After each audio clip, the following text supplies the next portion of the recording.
केंद्रप्रमुख शामराव पाटील यांचा सेवापूर्ती सदिच्छा कार्यक्रम उत्साहात संपन्न. सोनुर्ले, मांजरे व पिशवी केंद्राचे केंद्रप्रमुख शामराव पाटील यांचा सेवापूर्ती सदिच्छा कार्यक्रम कोतोली येथील तेजस्विनी मंगल कार्यालय येथे संपन्न झाला.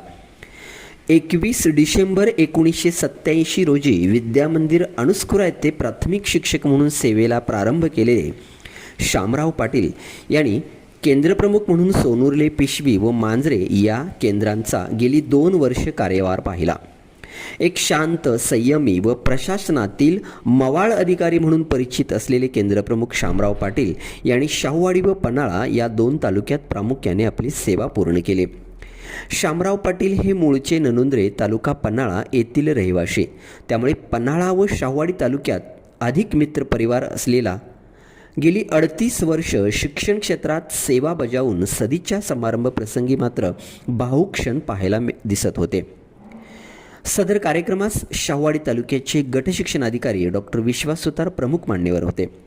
कार्यक्रमाचे अध्यक्ष सरपंच महोदया ननुंद्रे, तर विस्ताराधिकारी अनिल कुलकर्णी, विस्ताराधिकारी भगवान चौगले, केंद्रप्रमुख सुनील सुतार, तर पन्हाळा पंचायत समितीचे गट शिक्षणाधिकारी श्री मानकर, पन्हाळा शाहूवाडी शिक्षण विभागातील अनेक अधिकारी, शिक्षक, श्री शामराव पाटील यांचे मित्र, नातेवाईक, सोनुर्ले, मांजरे, पिशवी या केंद्रातील सर्व शिक्षक, शिक्षिका, सर्व शिक्षक संघटनांचे प्रतिनिधी आदी मान्यवर उपस्थित होते. कार्यक्रमाचे सूत्रसंचालन चंद्रकांत मोगडे यांनी केले, तर कार्यक्रम नियोजनासाठी युवराज काटकर, केंद्र मुख्याध्यापक जयसिंग पाटील, अशोक पाटील, अनिल कुंभार, सचिन कुंभार, मनोहर भोसले, संगीता पाटील, सोनाली पाटील, युवराज पाटील आदींनी सहकार्य केले. बहुजन न्यूज, अनिल कांबळे.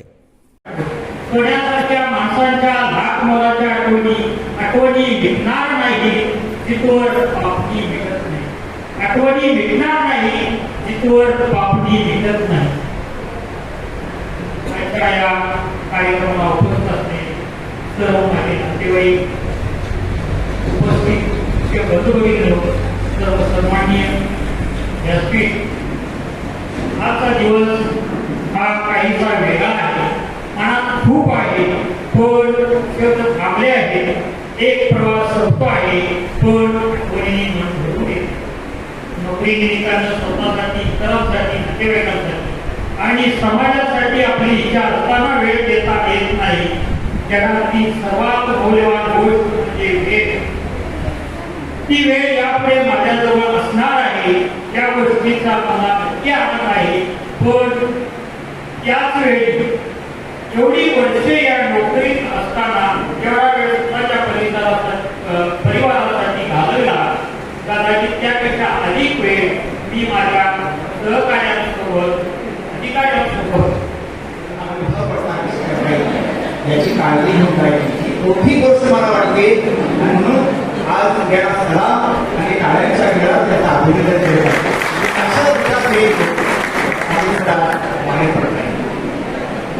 ही माझे विचार तुम्ही खरंच शांतपणे ऐकावी विनंती करतो. कारण 2 गोष्टी मी होणार आहे.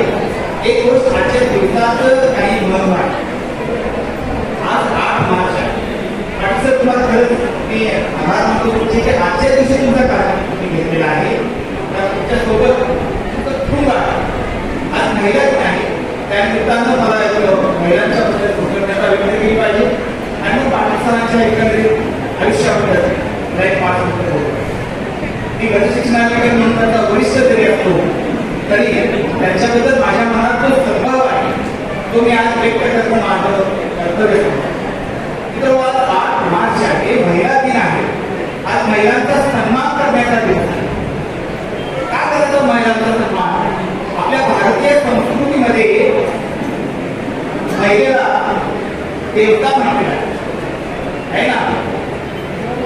म्हणजे यंत्र नागेस्ती पूजनते तत्र रमते देवता असं म्हटलेलं आहे. ज्या घरामध्ये स्त्रीची पूजा केली जाते त्या घरात ते देवता वास